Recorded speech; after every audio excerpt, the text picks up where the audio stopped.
ఇప్పుడు మనం ఒక పేపర్ క్రాఫ్ట్ ని చూస్తున్నాం. ఈ పేపర్ క్రాఫ్ట్ ద్వారా ఒక చిన్న లెసన్. యేసయ్యని సిలువ వేసినప్పుడు ఆ సిలువలో తనతో పాటు ఇంకా ఇద్దరు వ్యక్తులు కూడా సిలువ వేశారు కదా, ఆ విషయాల గురించి మీకు ఈ రోజు చెప్తాను. Please subscribe my channel and like my videos and share.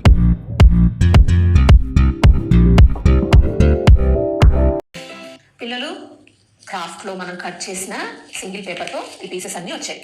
ఈ పీస్ లో మనం ఏం చూస్తున్నామంటే క్రాస్. యేసయ్య సిలువలో మరి నీ కోసం నా కోసం సమస్త మానవాళి కోసం ప్రాణం పెట్టిన విషయం మనందరికీ తెలుసు కదా పిల్లలు. మరి యేసయ్య సిలువ ఎందుకు వేశారు అంటే నా కోసమే, మన కోసమే. ఆయన ఏ తప్పు చేయలేదు కానీ సిలువలో మరణించాడు. ఎందుకంటే నిన్ను నన్ను నిత్య జీవంలో ఉంచాలని, పరలోక రాజ్యంలోనికి తీసుకెళ్లాలని మరి ఆయన మన కోసం ప్రాణం పెట్టాడు పిల్లలు.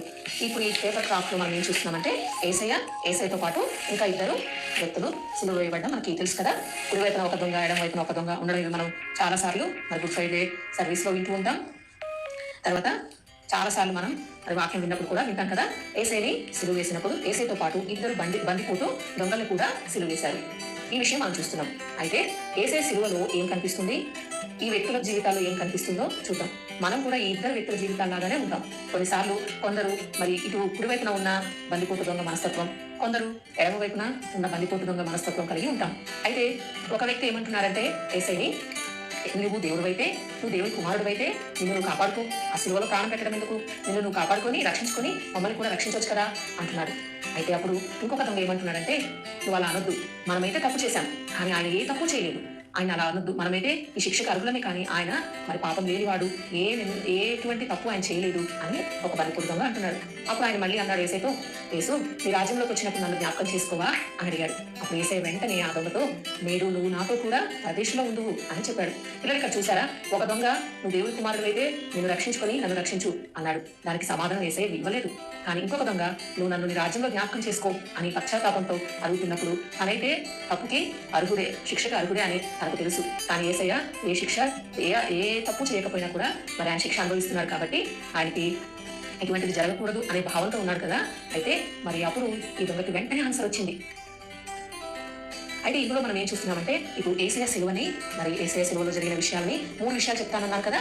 అయితే యేసయ్య మొదటిగా ఆయన మన కోసం ప్రాణం పెట్టడం వల్ల మనకి ఏం తెలుస్తుంది అంటే ఆయనలో ఉన్న గొప్ప ప్రేమ తెలుస్తుంది పిల్లలు. మీకు క్లియర్ గా కనిపిస్తుందా?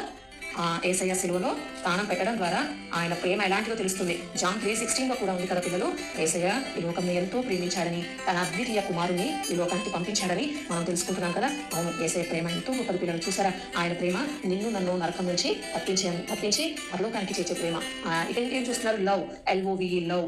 లవ్ అంటే యేసయ్య ప్రేమ కదా పిల్లలు. సిలువలో ఆయన ప్రేమ కనిపిస్తుంది. మరి అలాగే మరి ఒక దొంగ నన్ను జ్ఞాపకం చేసుకో అన్నాడు కదా. మరి ఆ దొంగకి ఏం దొరుకుతుంది అనుకుంటున్నారు?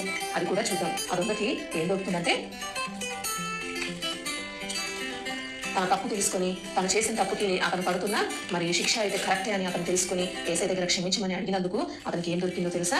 లైఫ్, అంటే ఇటర్నల్ లైఫ్ దొరికింది పిల్లలు. ఆయన ఎప్పుడూ యేసయ్యతో పాటు జీవించి ఉండే గొప్ప అవకాశం యేసయ్య తనకిచ్చాడు. నిన్ను నన్ను కూడా యేసయ్య ఎంతో ప్రేమిస్తున్నారు పిల్లలు. ఇలా మనల్ని ప్రేమించిన యేసయ్య మనకి ఏమి ఇస్తున్నాడంటే నిత్య జీవాన్ని ఇస్తున్నాడు. లైఫ్ అంటే ఎవరికి ఇష్టం ఉందో చెప్పండి? ఈ లైఫ్ ఈ లోకంలో సంబంధించింది కాదు, పరలోక సంబంధమైంది. ఎప్పుడు శాశ్వత కాలం, యుగ యుగాలు యేసయ్యతో పాటు మనం ఉండే గొప్ప మరి లైఫ్ ని యేసయ్య మనకి ఇస్తున్నాడు. మరి ఒకవేళ ఇంకొక దొంగ ఉన్నాడు కదా, నిన్ను నువ్వు రక్షించుకొని నన్ను రక్షించు అన్నాడు కదా. వ్యతిరేక స్వభావం ఉంది. యేసయ్య దేవుడు అని అతను నమ్మట్లేదు. అతను ఆయన దేవుడైతే అని అంటున్నారంటే ఆయన దేవుడు కాదు అని అనుకుంటున్నారేమో. ఒకవేళ అలాంటి స్వభావం నీలో నాలో ఉంటే, ఒకవేళ మరి ఆ వ్యక్తి అయినా కానీ అలాంటి స్వభావం ఉన్న మనమైనా కానీ మరి మనకి ఏం దొరుకుతుంది అంటే